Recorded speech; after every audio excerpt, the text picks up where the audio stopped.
కమ్మ కులానికి కమ్మ కమ్మ అంటే అమ్మ లాంటి వాళ్ళనే ఆలోచన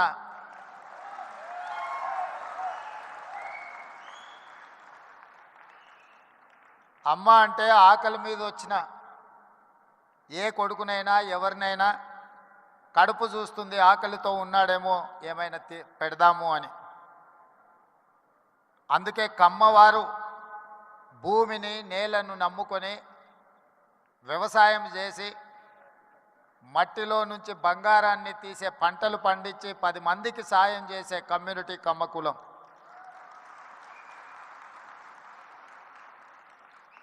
అందుకే ఒక సినిమాలో కొండ మీద అమ్మోరు కొండ కింద కమ్మోరు అని అన్నారు.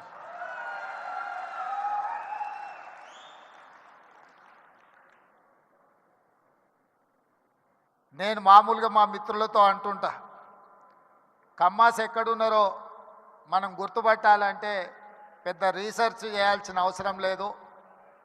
సారవంతమైన నేల, సమృద్ధిగా నీళ్ళు ఎక్కడ ఉంటాయో ఎత్తుకుతే అక్కడ తప్పకుండా కమ్మాస్ ఉంటారని చెప్పి, అది ఇవాళ కర్ణాటక అయినా, తమిళనాడు అయినా, తెలంగాణ అయినా, ఆంధ్రప్రదేశ్లో అయినా ఎక్కడ చూసినా సారవంతమైన నేలలుండి మంచి పంటలు పండించగలిగిన, మంచి పంటలు పండుతాయన్న భూమి ఉన్న ప్రతి దగ్గర కమ్మ సోదరులు అక్కడ ఉంటారు.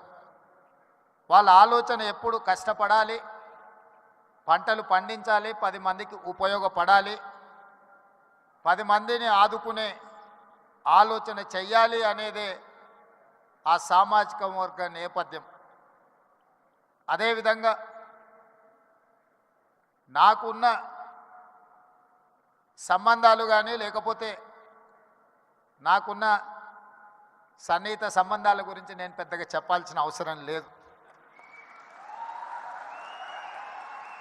ఎందుకంటే నేను ఎక్కడున్నా నన్ను ఎట్లా అభిమానిస్తారో మిత్రుడు ఎరపతినేని శ్రీనివాసరావు గారు ఈ వేదిక మీద నుంచి మాట్లాడిన దాన్ని బట్టి నేను ఎక్కడున్నా, ఏ వేదిక మీద ఉన్నా కమ్మ సామాజిక వర్గం నన్ను ఎంత అభిమానంతో చూసుకుంటుందో ఎరపతినేని శ్రీనివాసరావు గారి మాటలు వింటే మిగతా అందరికీ అర్థమవుతుంది. అదేవిధంగా సత్యవాణి గారు ఒక మాట అన్నారు.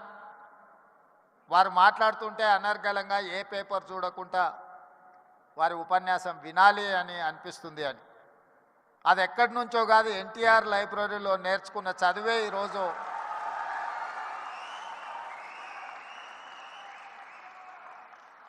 ఎన్టీఆర్ లైబ్రరీలో మేము చదువుకున్న చదువు ఇవాళ జీవితంలో